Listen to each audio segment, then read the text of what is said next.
Olá, meus amigos, um dia de muita paz para todos nós. É sempre um motivo de muita alegria estarmos reunidos para estudarmos a obra espírita. Hoje, exatamente 19 de novembro de 2021, nós estamos o Livro dos Médiuns, segunda parte, capítulo 16. Hoje nós iremos iniciar o item 189, variedades especiais para os efeitos físicos. Lembra que nós estamos no capítulo intitulado Médiuns Especiais. E assim rogamos o amparo da espiritualidade amiga, a intuição necessária e pedimos a Ti, amado Mestre, a Tua permissão para esse estudo que nós realizamos em Teu nome. Graça Te damos, amado Mestre, e Te pedimos o amparo sempre, que assim seja. Bora lá? 189. Variedades especiais para os efeitos físicos. Médios tipitólogos. Quem são? Aqueles sob cuja influência se produzem os ruídos e as pancadas. Variedade muito comum com ou sem intervenção da vontade. Então ele diz que o médium tipitólogo é aquele que produz ruídos e pancadas. Então, lembra lá do início do trabalho mediúnico? Qual era o resultado? Isso é o quê? Pancadas. Ou ruídos, né? Barulhos. Então, isso era necessário um médium tipitólogo. Dentro do que? Variedades especiais para os efeitos físicos. Então, isso está dentro do fenômeno do efeito físico. Outro ponto que ele diz, com ou sem intervenção da vontade, porque nós sabemos, se a Carla for um médium tipitólogo dentro dessa variedade do efeito físico, ela pode estar de repente na sala ao lado, e aqui dentro dessa sala ela está lá fazendo um serviço, e aqui dentro dessa sala começa o barulho. Ela nem sabe, mas o fluido que os espíritos estão utilizando é o da Carla. Porque ela tem essa faculdade, daí o médium tipitólogo, ela tem a faculdade de doar em abundância esse fluido. A revelia dela, os espíritos não podem chegar, oi dona Carla, a senhora me dá licença de usar um pouco do seu fluido? Não existe isso. Acontece a revelia, muitas vezes o médium nem sabe.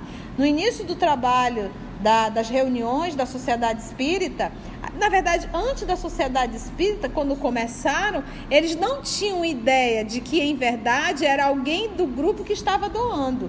Mas então o que eles faziam? Eles davam as mãos, achando que isso fazia diferença. Depois eles fizeram o teste, aí davam um dedinho. Depois eles colocavam uma mão para cima, uma mão. Depois eles intercalavam entre homens e mulheres. Então eles foram fazendo vários testes, até eles perceberem que quando determinada pessoa faltava, o fenômeno não ocorria. Então foi construindo realmente essa codificação. Então foi construindo todo esse trabalho. Daí o termo ciência, porque foi pautado em pesquisas e observações.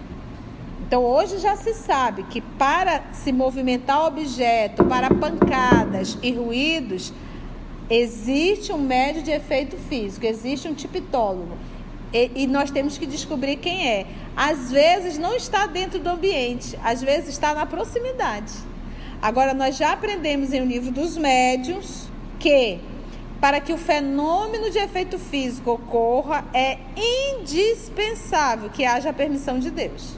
Então tem que ter um espírito com a sua vontade, temos que ter um médium de efeito físico, tipitólogo aqui no caso, e a permissão de Deus, senão o fenômeno não vai ocorrer. Mas isso para mim é tão redundante, porque tudo é só com a permissão. Tudo, exatamente, tudo é com a permissão de Deus. Por que a titia gosta de falar isso? Se está acontecendo efeitos físicos dentro da minha casa, qual é a primeira coisa que eu tenho que pensar? Se está acontecendo é com a permissão de Deus. A gente esquece disso no dia a dia. Então, se é com a permissão de Deus, tem um propósito divino. tem um propósito divino. A primeira coisa subentende, olha, existe mundo espiritual. Então o propósito é sempre correção e não punição. Por exemplo, foi interessante o que a nossa Carlinha falou, mas tia, tudo que acontece é uma redundância, porque tudo que acontece é com a permissão de Deus, é óbvio. Mas quando desencarna um filho nosso, a gente não para pensar. Quando alguém pega Covid e vai a óbito, a gente também não para pensar. A gente acha que o álcool vai administrar tudo, que o pano na cara vai administrar tudo. Não, tudo é com a permissão de Deus. Isso a gente tem que lembrar. Daí ele ser o Todo-Poderoso. Tudo que acontece é com a permissão de Deus. Tudo tem um propósito. Até o mal. Porque muitas vezes se utiliza do mal para corrigir os filhos, que é o sofrimento. Porque muitas das vezes, porque o mal de alguém ocasiona sofrimento ao outro, e esse sofrimento é um processo de provas e expiações. Ficou claro então? Né? Entendemos aí o tipitólogo? Médios motores, os que produzem o movimento dos corpos inertes, e ele coloca, é muito comuns naquela época então, que era necessário chamar atenção. Então ele chama, então aqui ele já diz, olha, tem médios que só conseguem ruído e pancada, e tem médios que conseguem o movimento dos objetos. Daí ele chamou o nome de médios motores, os que produzem o movimento dos corpos, e ele diz que isso era muito comum.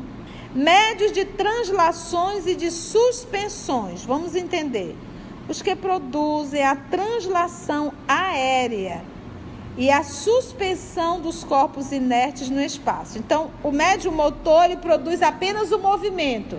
Vou pegar aqui a minha garrafa, ela sai do ponto A e vai para o ponto B, arrastando em cima de uma mesa, vamos supor.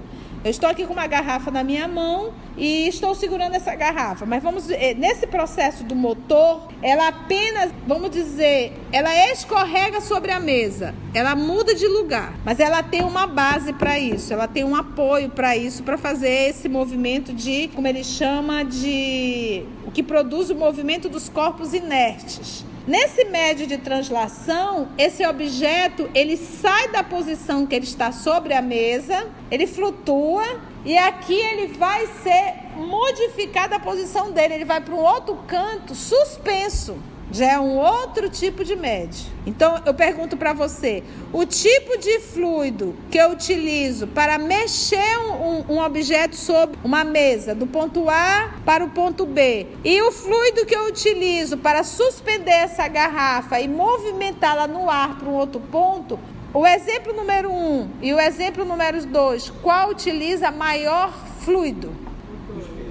O que suspende. Então você vê aí que é um médio que tem uma capacidade de doar mais fluido ainda, para poder fazer com que esse móvel, esse objeto, aqui eu tenho uma garrafa, consiga ficar suspenso no ar e ainda assim fazer o movimento.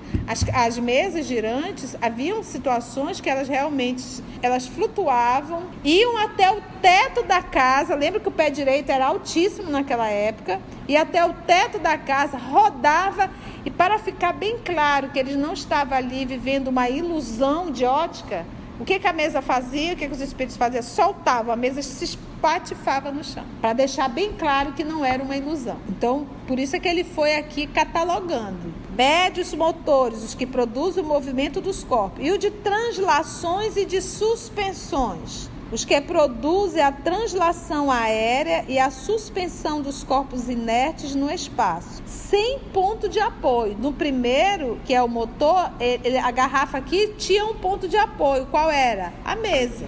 No da translações e de suspensões, não tem ponto de apoio. Então, fica ali realmente flutuando. Poder do fluido. Os que produzem a translação aérea, então, sem ponto de apoio. Entre eles, há os que podem elevar-se a si mesmo. Tem médios que conseguem elevar o próprio corpo. Mais ou menos raros, conforme a amplitude do fenômeno.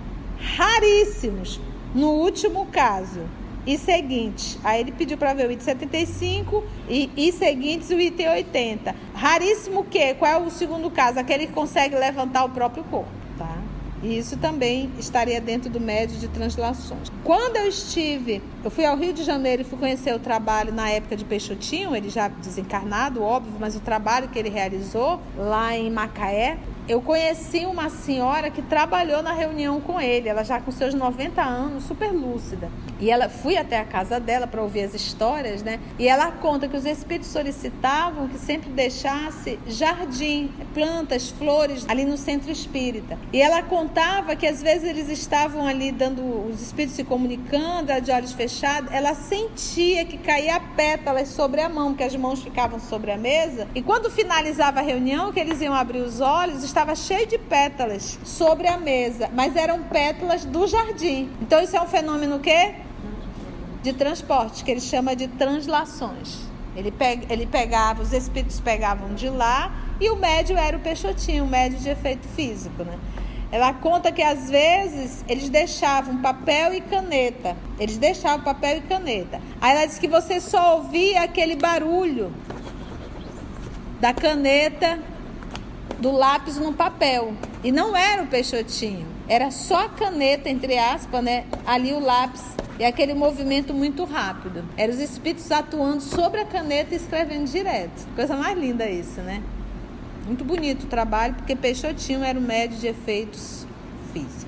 Aconteceu comigo, ainda bem só uma vez, e aí logo no início lá do trabalho, aí há uns 20 e poucos anos atrás, quase 30, eu adquiri a prática da meditação. Então logo no início eu passei algumas dificuldades. Então eu colocava ali o CD, aí ficava ali, às vezes o CD ele adiantava, fazia, sabe aquele movimento do CD? Aí tu para, respira, digo, eu vou continuar. E continuava na meditação. A última vez o meu lençol ele se levantou assim. Pensa, o lençol se levantou e eu meditando. E olha, eu resisti. Eu não parei. Eu senti que o lençol foi. E eu não saí correndo, não pulei, não fiz nada. Fiquei lá quieta. Eu digo, bem, ladrão não é porque ele não ia fazer isso. Ela estava dizendo, assalto, né? E eu ali, de olhos fechados. Aí eles soltaram o lençol. E eu continuei a minha meditação. Aí desistiram, né? Mas para você ver que quando você entra no processo do exercício da meditação, você recebe realmente muitas influências, muita interferência para que você não dê continuidade. O meu chegou a esse extremo. Mas foi só uma vez, graças a Deus. Aí parou. Então, com certeza eu não sou médium de efeito físico, ou alguém em casa, ou alguém na redondeza. Médium de efeitos musicais. Por isso é que ele colocou o nome médios especiais, tá? Isso tudo aqui está dentro do variedades especiais para os efeitos físicos, que é um movimento físico. Vamos lá, efeitos musicais. Os que provocam a execução de composições musicais sem qualquer contato com o instrumento. Muito raros. Então, de repente, a gente está aqui, nós começamos a ouvir uma melodia, uma música. Mas não é só uma pessoa, todos nós começamos a ouvir. E não tem absolutamente nenhum instrumento dentro da sala. Isso ele vai chamar de médio de efeitos, o quê?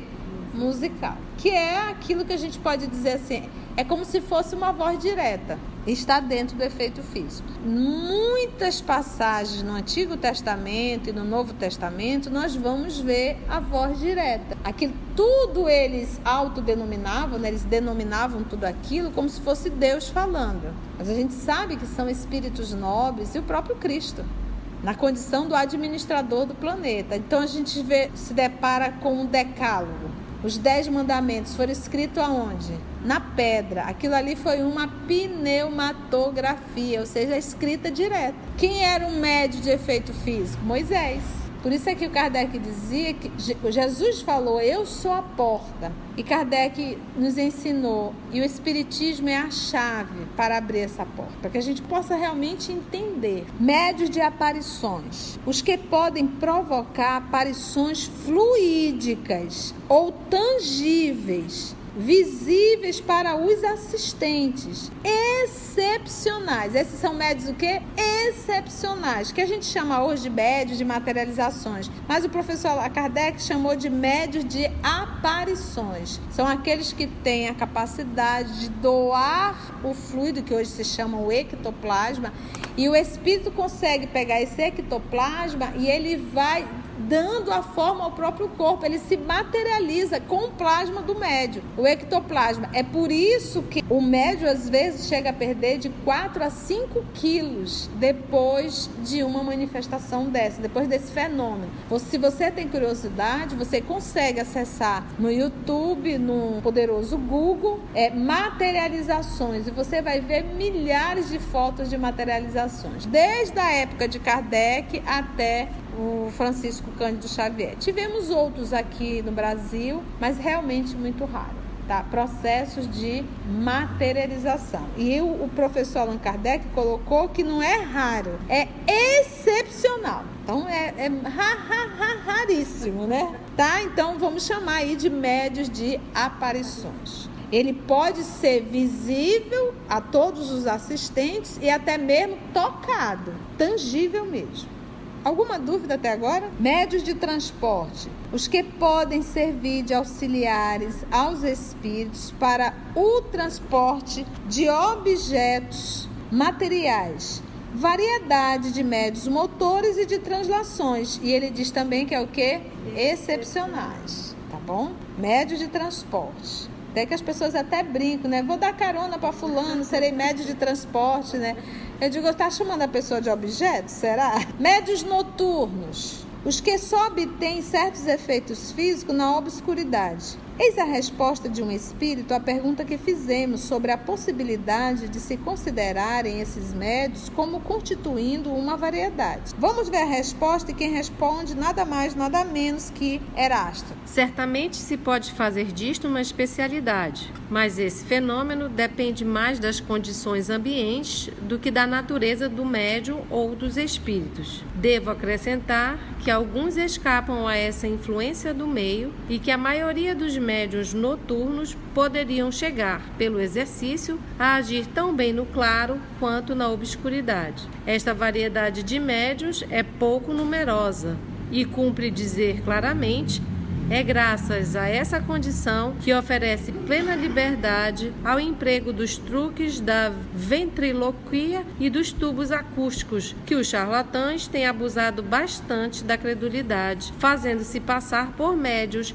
a fim de ganharem dinheiro. Mas que importa? Os mágicos de gabinete, como os da praça pública, serão cruelmente desmascarados, e os espíritos lhe provarão que agem mal, intrometendo-se na obra deles. Repito, alguns charlatães receberão, de modo bastante rude, o castigo que os fará detestar o ofício de falsos médiuns. Aliás, isso é uma questão de tempo. Gente, só pra gente lembrar, a ventriloquia era a arte de projetar a voz sem que se abrir a boca. Lembra? Aqui nós tínhamos o nosso peteleco aqui no Amazonas, né? Era um artista que ele fazia isso realmente. E o tubo é um dispositivo baseado em 2 cones conectados por um tubo de ar, por meio do qual a fala pode ser transmitida a uma longa distância. Então diz assim, esses médios noturnos, o que o Erasto diz? Acaba realmente dando margem realmente às criaturas que realmente eram mistificadores, mentirosos, que criavam algo que realmente não existia. Ele diz, certamente se pode fazer disso uma especialidade, mas esse fenômeno depende mais das condições ambientes do que da natureza do médium ou dos espíritos, tá bom? Vamos mais uma? Médios pneumatógrafos. Essa resposta quem deu foi Erasto, tá, gente? Que a nossa irmã Carla acabou de ler. Os que obtêm a escrita direta, fenômeno muito raro e, sobretudo, muito fácil de ser imitado pelos trapaceiros. Porque na escrita direta, o que se fazia? O professor Allan Kardec, por exemplo, ele pegava uma folha de papel, dobrava essa folha e às vezes colocava sobre objetos extremamente pesados. Aí quando ele puxava a folha, estava ali uma escrita. E nós temos no Antigo Testamento o recebimento do Decálogo, dos 10 mandamentos. Aquilo ali também foi uma escrita direta, como diz o Chico, uma psicografia dos Espíritos através do médium Moisés. Decálogo foi escrita direta. Quem era o médium? O próprio Moisés, tá? Então isso nós vamos chamar de pneumatógrafos, tá? Médium de efeitos físicos, Moisés. Moisés era maior médium de efeito físico, médio mesmo. E aí nós temos uma observação. Os espíritos insistiram contra a nossa opinião em incluir a escrita direta entre os fenômenos de ordem física. Olha, os espíritos insistiram contra a nossa opinião em incluir a escrita direta entre os fenômenos de ordem física pela razão, disseram eles, de que, aspas, os efeitos inteligentes são aqueles para cuja produção o espírito se serve dos materiais existentes no cérebro do médium, o que não é o caso da escrita direta. A ação do médium é aqui toda material, ao passo que no médium escrevente, ainda que completamente mecânico, o cérebro desempenha sempre um papel ativo. Olha como os espíritos coordenavam ali todo o trabalho do professor. Olha, no trabalho da psicografia, na médium da psicografia, é utilizado o que tem dentro da máquina cerebral do médium. Aqui na escrita direta não tem absolutamente nada, só utiliza realmente o fluido, mas nada da máquina cerebral do médium. Então, quando a gente pega ali os 10 mandamentos, doação de fluido de Moisés, mas nada da máquina cerebral de Moisés. Médiuns curadores. Vamos mais um. Os que têm o poder de curar ou de aliviar o doente, tão só pela imposição das mãos ou pela prece. Por que aliviar? Porque tem muitas enfermidades que são um processo expiatório. Então, a cura para essa pessoa era a pior coisa que poderia acontecer para esse espírito. Ela precisa passar por essa enfermidade. Mas o médium curador, ele poderá aliviar a dor daquela criatura. E não só a dor física, mas como a dor emocional que uma enfermidade acaba construindo. Aí está entre aspas, ou seja, era a orientação dos espíritos. Essa faculdade não é essencialmente mediúnica. Presta atenção, gente. Todos os verdadeiros crentes a possuem, seja médiuns ou não. Na maioria das vezes, é apenas uma exaltação do poder magnético, fortalecido, se necessário, pelo concurso de espíritos bons. A gente vai ver isso muito na obra Paulo Estevam. O próprio Estevam era médium curador? Não. Se tornou através da sua vontade de auxiliar o próximo. O apóstolo Paulo era médium curador? Não. Através do seu trabalho, da sua vontade de ajudar, ele começou a realizar curas. Vai ler a obra Paulo Estevam. Você ainda não leu? Está no canal.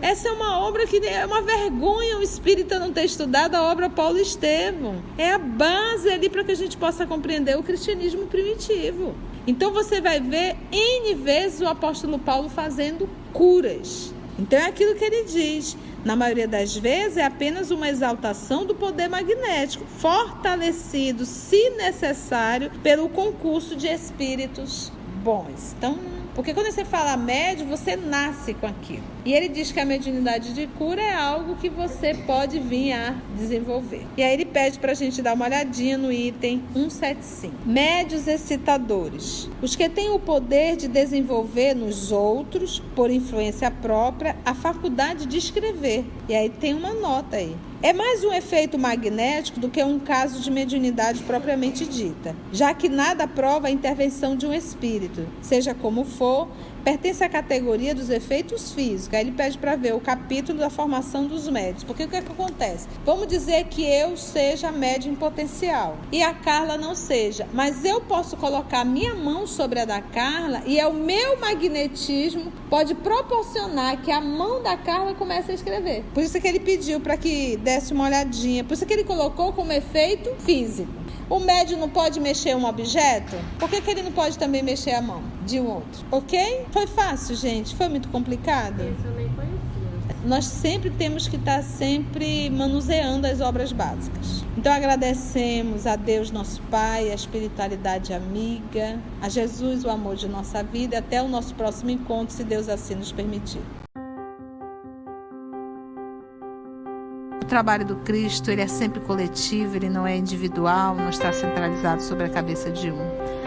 Somos o EOS, esse grupo que Jesus foi construindo ao longo dos anos, e estamos nós aqui estudando e tendo a alegria de poder compartilhar com todos vocês.